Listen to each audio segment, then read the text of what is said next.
and they just quit. That's awesome. Awesome. Quitting. Just gonna quit on me, and they just quit. Awesome. I am quitting.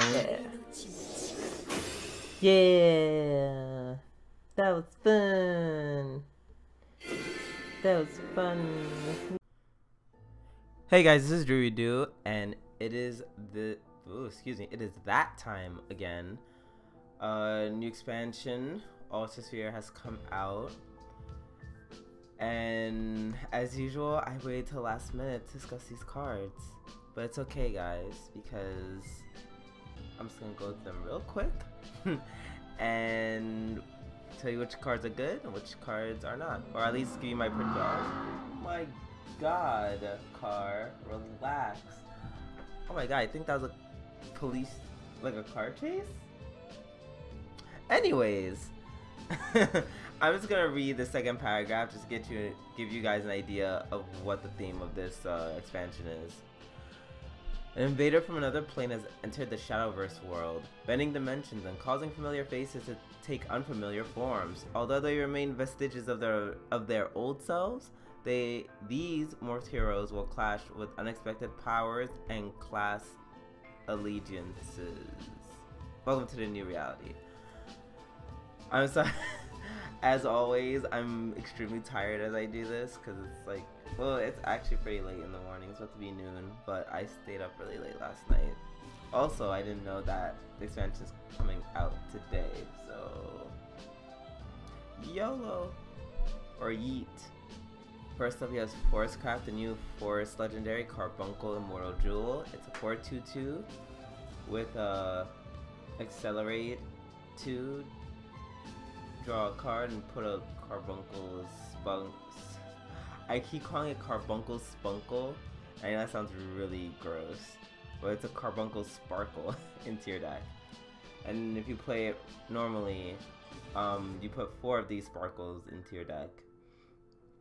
When you evolve, you restore 2 defense to your leader and recover 2 play points. So basically, on turn 4, you're playing this for 2.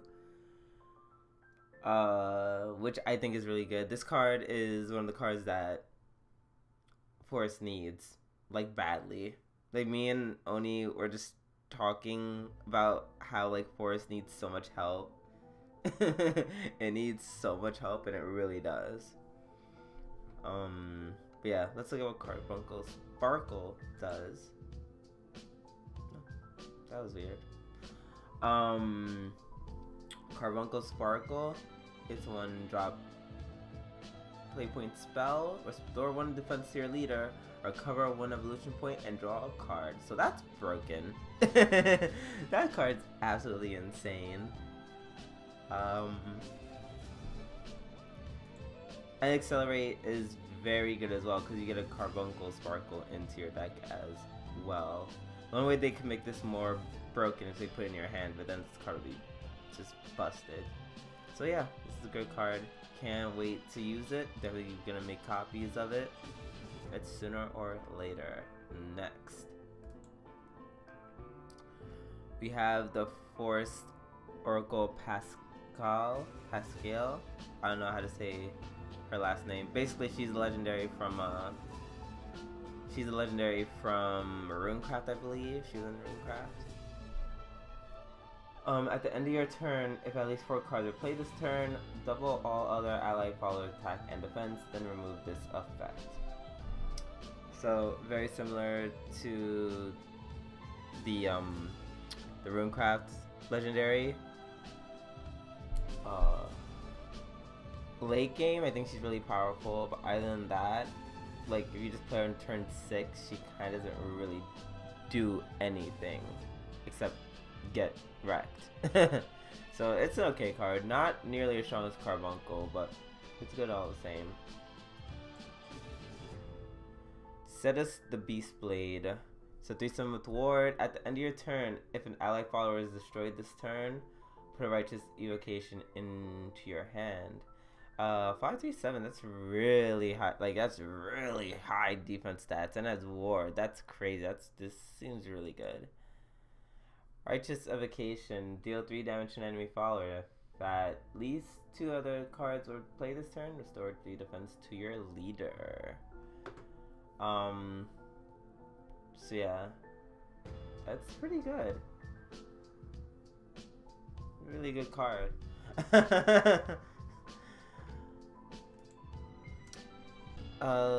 Lycoris, Poisoner Princess. 4 drop 1/3 with Bane. Really pretty low stats, but I guess it has Bane, so it's like, it doesn't matter. Fanfare, give another follower Bane, and if you evolve, give +0/+1 to all allied followers with Bane. Yeah, I'm not saying it's a bad card by any means, but it's not gonna beat out Matera by a long shot. Matera is just too good. Matera and the new legendary just easily beat competition for the 4-drop slot. Well, they beat this, I should say. So, it's an okay card, but that's all I can say. Force Defender. It's 5/4/5. Whenever this follower's attack or defense is increased by a spell or an effect, deal 2 damage to all enemy followers. Now, everyone's been talking about this card a lot because they claim it to be a Korra support, quote unquote, which I guess it can be looked at. It can be looked at in that way, I should say. I don't know. I'm just like, this is like good Korra support, and I love the board clear capabilities. It just costs a lot to do so. You know, like you have to play this on turn 6. You need a Force Thunder and the Fell, and so you have to draw Korra already. Yeah, it's alright. It's nothing to write home about. Although I definitely can see people trying to get this off. It depends. It literally depends on how easy is it to get this wombo combo off, and how effective it is. Cause I don't know, 2 defense is good, but I feel like 3 would have been better. I don't know. That's just me. Moving on. 2/2/2. I don't know why I'm saying her stats without saying her name. Michelle the Mind Reader. She's a 2-drop 2/2. Whenever this follower attacks an enemy follower until the end of turn, your opponent's turn, change the enemy follower's attack to 0. Until the end of your turn, change this follower's attack to 0. So this card is really weird. You do damage to an enemy follower, and then their attack is 0, and then your attack is 0. At least I think that's how that works. So I don't know if you do damage to them first. Like, this card is very weird, very confusing. Just off the text, I'm just like, I'm not sure if I'd want something like that. Like, because it feels like it's one of those roundabout ways to deal with the creature without outright killing it, which is like Swordcraft's like one of their themes. And I'm just like, I'd rather just kill you than do all of this. So yeah. Predatory Mite, 2-drop, randomly deal 5 damage to one of the weakest enemy followers in play. I think 5 damage is a lot, and yes, you can play around this so easily. Like you can play around it easily. This card is, I feel like, is necessary to deal with giant cards like anything from Dragon. This would be a good card. Like anything that plays like big creatures, this is good. If you find like this is terrible against like any token deck, like of aggro bat deck or fairy deck. This would be horrible. But like any deck that plays like big creatures, this card is perfect because then you can just kill one of them for 5. I like it. It's a lot of fun killing. It's a 2-drop 2/2 randomly. As last words, give -2 -0 to random enemy follower. I like it because of -2 sticks. So, you know, you trade with it, trade with something, they die. If there's something else there, you take away its attack essentially, because there's very few cards that have, you know, 2 attack. I mean, yeah, 2 attack, or anything higher than 2 attack, I should say. Will it be in decks, however? I don't know. Maybe. I think I can see myself running it. Just because I really like that last word. Because it's really good against aggro things. you know, I hate aggro, so yeah.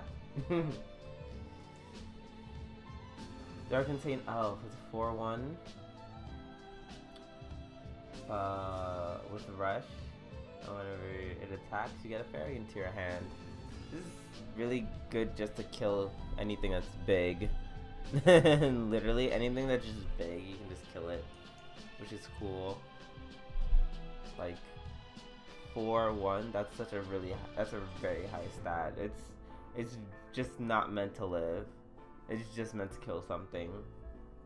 It's to do more or less. It's a do 4 damage for 3, and you get a fairy out of it, which I think is cool. I don't know where to put it, but I think it's cool, especially that enhanced 6/6 ability. Lila the Everest of Boreas, sure. 1-drop 1/1. Give +1/+1 to all allied followers with at least 4 attack. Enhance 4. Give +1/+1 to all other allied followers instead. So essentially, it's a. It is an elf song that costs 4, but you don't have to play any spells before it. I guess in an aggro fairy deck, this is okay. Because you can like evolve something, gets 4 attack, and then you get +1/+1, yada yada yada. Yeah, for what it's supposed to do, I think it's not bad at all.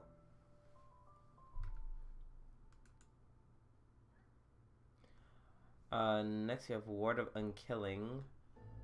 Countdown 1, draw fanfare, draw 2 cards. Until this amulet leaves play, your leader cannot receive more than 5 damage at a time. I don't like this card because while yes, you get to draw 2 cards for 3, I'm more interested on saving my ass for more than just 1 turn, and that's all this does. It just saves you for 1 turn, which I don't think is cool. You know, every other class, there's like a few classes that get really decent protection from like bullshit OTK stuff, like destruction decks and Mysterio decks. So I don't know why this just gets an amulet that, you know, blocks, you know, anything, or that soaks up 5 damage. By the way, 5 damage is a lot. Yes, it's not 10 damage, 5 damage is a lot. And there's amulets and abilities that will block it for like, that'll take only 4 damage, that'll take only 3 damage. Why is this one 5 damage? I feel like Side Games is still trying to make this class like clearly the weaker of all of them for some reason or another. I don't understand. I really feel like Side Games has some vendetta against 4. Next we have Swordcraft. Yay, I love Swordcraft so much. It's my favorite class.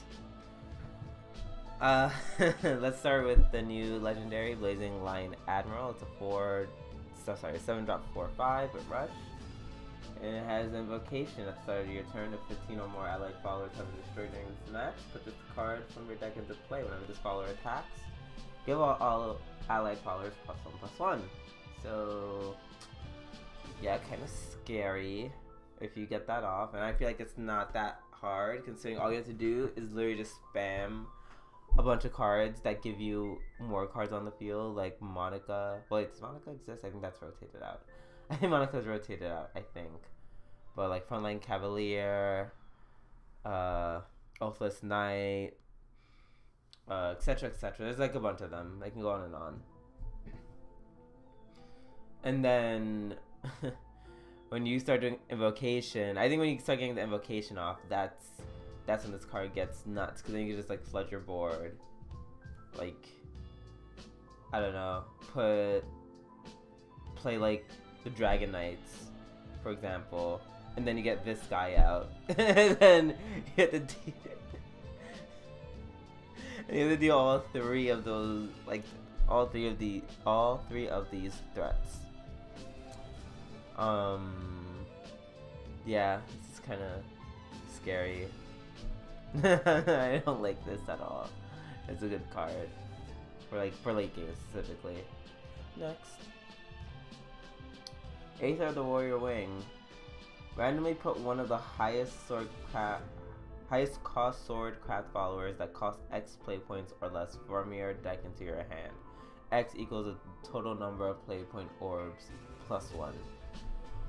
So this is bullshit, because now you can just, this is a very reliable card fetch. You literally can just get whatever you want. Like, you want Latham? Just wait till turn 8. Sorry, turn 7. It's play point orbs plus 1. So turn 7 you can play this card, and then you can reliably draw into Latham. This is such a very powerful fetching tool. Why is Sword get, like, arguably one of the strongest ones? I don't know. It's literally like Liza, but it's like Liza, the Earth Legend, the Forestcraft legendary, but I think Liza's ability is better because she fetches you 2 cards upon dying, but Aether has better stats, and her evolve ability is pretty buku crazy as well. So yeah, I'm not the hugest fan of it because it's just like a powerful tool that I don't think Swordcraft ever needed. Speaking of, we have Leod, the Crescent Blade. 1 through an ambush, so very nice and ambushy. If you evolve, put a Veiled Reckoning into your hand. Let's look at what a Veiled Reckoning is. It's a 0-point spell.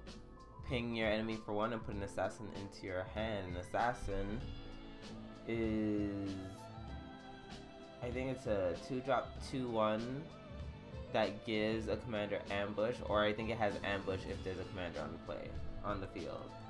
It's one of those. Soldier's Vow. I've heard more than enough buzz around this card. 5-drop Amulet, because, you know, getting rid of what was it? I call it, no, I can't call it Tenko Shrine, because Tenko Shrine came from that 5-drop amulet. I just forget what it's called. Oh, that's gonna bug me. Support Cannon. There we go. So this is the new Support Cannon, kind of, in case that it's a pretty large amulet, which has a very broken effect. Whenever you play a commander follower, put a random officer that costs essentially the same amount. So yeah, play something and you're just gonna draw something else, or you're gonna get something else from your deck, which I think is pretty crazy. I feel like it's gonna be more like a meme deck, but I'm very interested in seeing how people do it. I don't know, people in the Shadowverse community are very creative with their decks.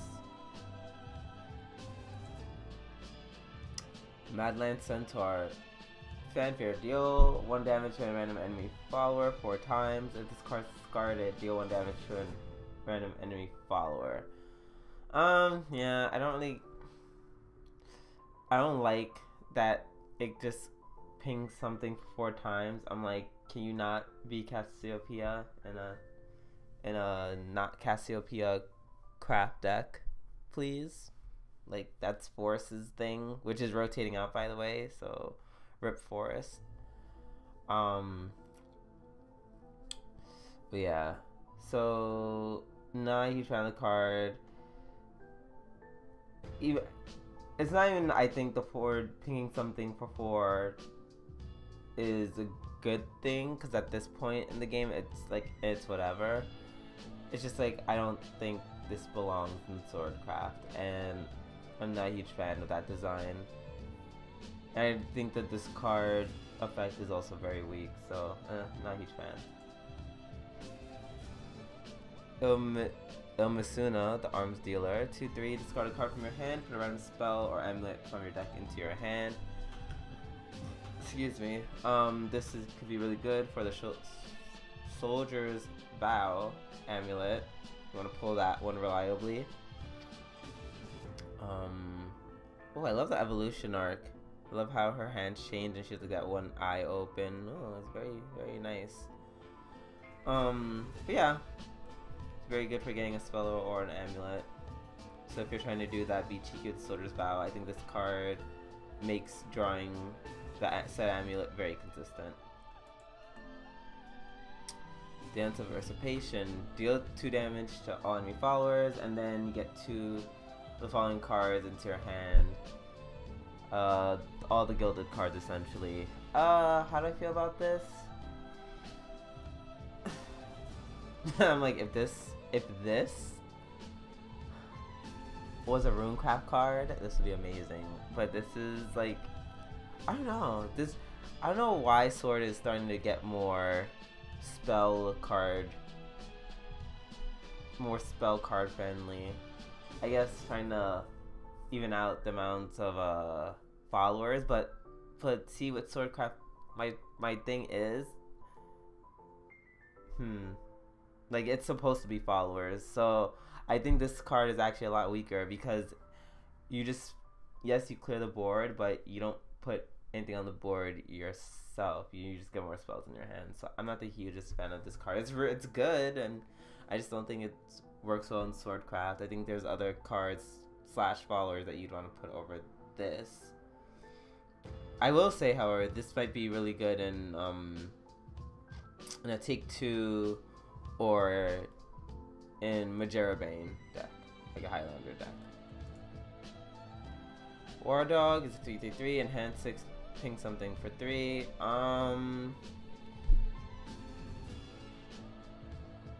Like, I'm not sure if Princess Juliet has rotated out, but if it has, this might be a replacement.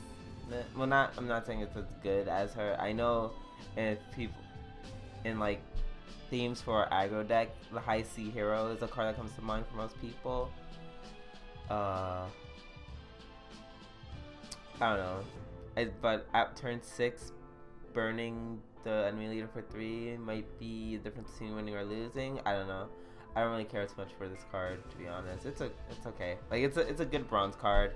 3/3/3, decent stats, I guess. Yeah.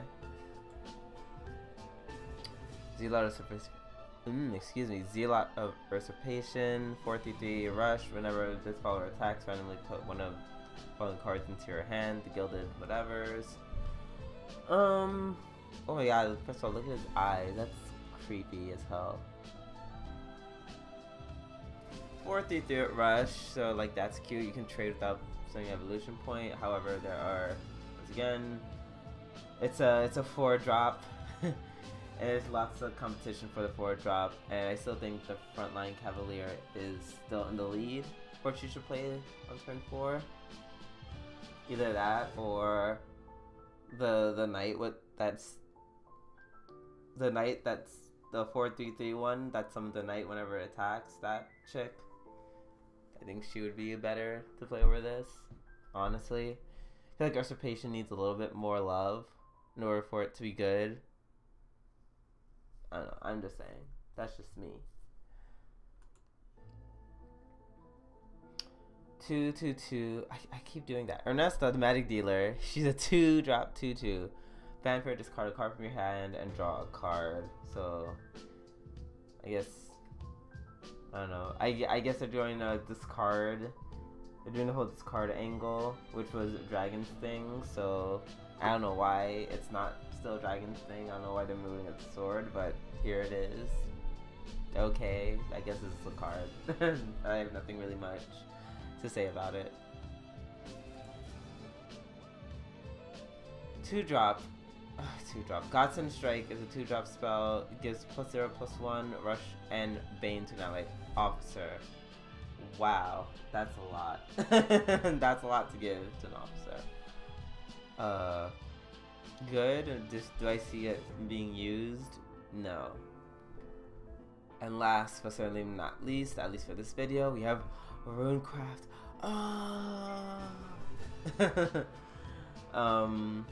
Slumbering Calamity, 3-drop 2/3 with Ward, Earthright, Fanfare Earthright, gain +2/+0, so it becomes a 4/3 Ward.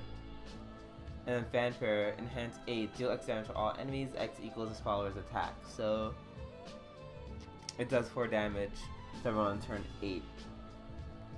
if you have an Earthright, and if you don't, then just does 2 damage to everything. I really like this card. I really like this card. This is one of those. It's one of those things that Earthrune really needed. Mysterio right now is still OP, probably still stronger than Earthright, but cards like this is really good because just from the beginning, you know, if you have an Earthright, you can just summon this to 4/3, which your opponent will feel pressured to kill because they don't want to take 4 damage to the face. And if they don't have spells, then this is really good for trading. Enhanced 8 effect is something that was desperately needed. Rune needed a board clear. Like, Earthrune needed a board clear. That wasn't the Staff of Whirlwinds. To be honest. Oh, excuse me. Oh, sorry, I just need to wet my whistle with some tea. Some green tea. But yeah, this is the card that they desperately needed. I love the ward, so even if you do all that damage to the face on turn 8, it's like you can protect yourself for next turn. It's not just burn damage, it's a little offense yet defense, which is what I like. I definitely like cards like that, where it's like, you know, like Ramir, where it's like, okay, I did 4 damage to your face and wiped out your whole field, and now I'm a ward creature. You must answer me still, or unless you want to take 2 damage to the face. So yeah, really like this card a lot. Next we have is Sweet Tooth Medusa. Fanfare, summon 1 Serpent. Spell boost, summon 1 more. This card has been spell boosted at least 1 time. Summon Medusiana. So Medusa has come to Ruincraft. That's really cute. I like it. 1 Serpents. And Medusiana, if you forgot, is a 1/7 with Rush and Bane and can attack up to 3 times. So very excuse me. Very strong card.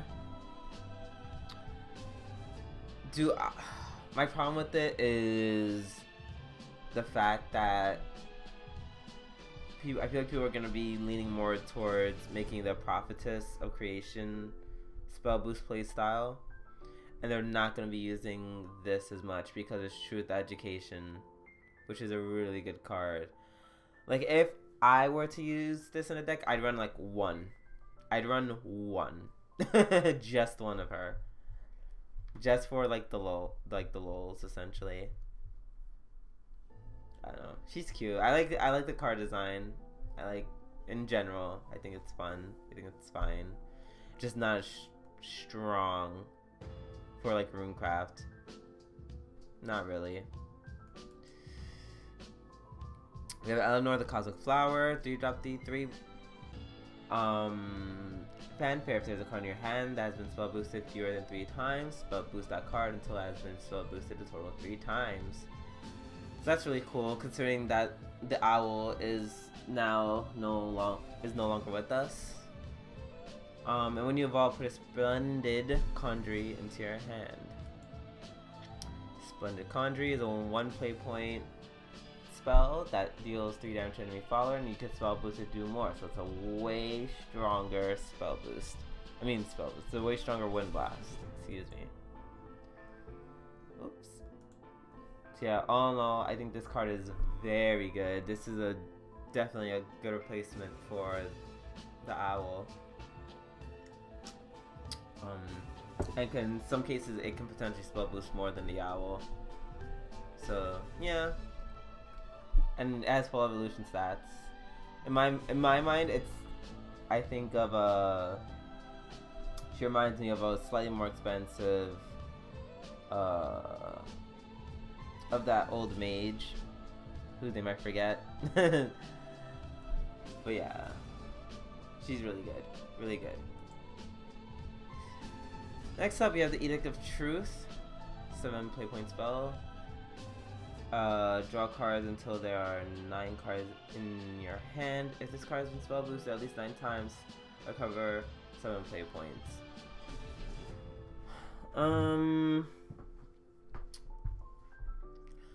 This is a card I can only imagine me running one of, only because this is you know, this is Ruincraft. You draw cards. I've seen a spell boost deck, like half your cards are drawing like half the cards you have are draw cards. Like they just do. That's just how the deck works. I don't think this card is, it's powerful, yeah, because what it does, but it's not, is it useful? I don't know. Like I said, there's so much card draw. Like they reprinted Fate's Hand, so it's like, why would I need something like this? Something so huge costing. I don't know, I'm not the hugest fan of it. Next you have Centaur Shaman, 5/4/5, Earthright, giving +0, and a Rush. I don't know why everyone hates on this card. I mean, are there better 5-drop cards? Absolutely.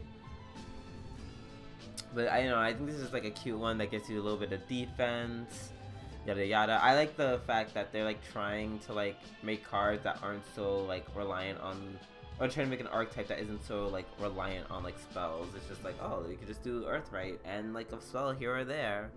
But that's it. I don't know. I like that they're going in this direction personally, even if this card isn't like too terribly strong. Paula, the student teacher. Mysterio 4-drop that I always wanted. So she's a 4/3/3, and when you play her, she puts a Burgeoning Genius into your hand, and when you evolve, you subtract 1 from the cost of Mysterio card in your hand. So essentially, she can, when you play on turn 4, she reduces 1 card by 2, and because she herself is Mysteria, she reduces any card that has that effect by 1. You know, the effect that says, oh, if you play a Mysterio card, reduce this card by 1. So I think that's very good. Bargaining Genius gives you a free Evo point. Summon a Guardian Golem if there are 20 cards or less in your deck. This effect is not too terribly hard to get off, even though the only reason why I don't get it off as often, the only reason I don't get this ability off, the secondary one, the getting the Guardian Golem thing, as much as, that's basically because at that point, more times than not, I'm pretty much like winning the game already, and I don't need to play this card. Not to toot my own horn.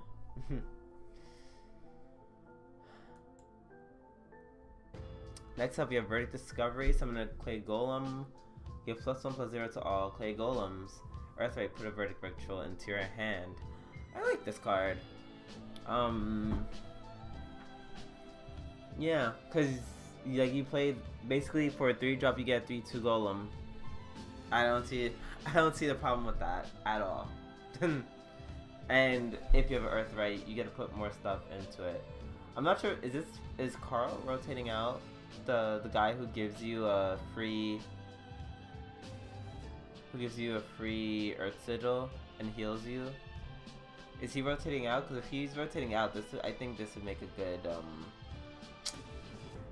a good substitution. Next up, we have Rabbit Mage. Fanfare. If there's no allied Earth Sigils in place, summon an Earth Essence, which is just a 1 play point Earth Sigil that does nothing. Yeah, I think it's a good card. It does what it's supposed to do. Gives me some Earth Sigils. Very aggressive stats, so it dies really easily, but if it doesn't die to a spell, it can trade. So I like that. Zealot of Truth. 9-drop 3/4 Storm. Subtract 0 from the cost of this card. Basically, you spell boost it down to cost less. That's what I'm trying to say.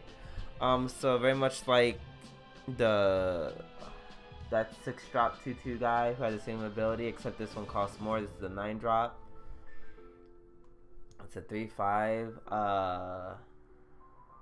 I don't know. I think this is good. I think this deals with the fact that that Chimera's rotating out, and like this is, you know, I feel like they're breaking up their win con into different cards. Like this is a Storm card, then we have the Prophetess, and then we have the Medusa.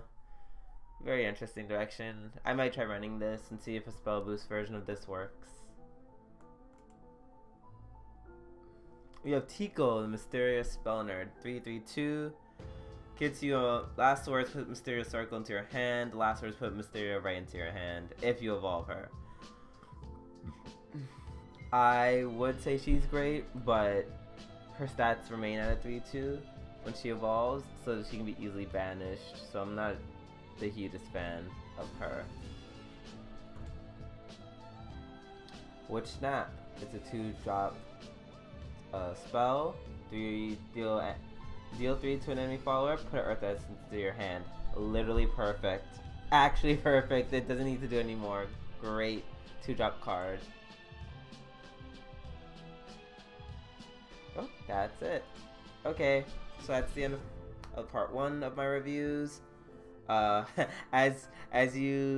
If you watch the videos, you'll see me wake up a little more and more and more, because I just have to wake up. But next time we are going to be covering Dragoncraft, Shadowcraft, and Bloodcraft.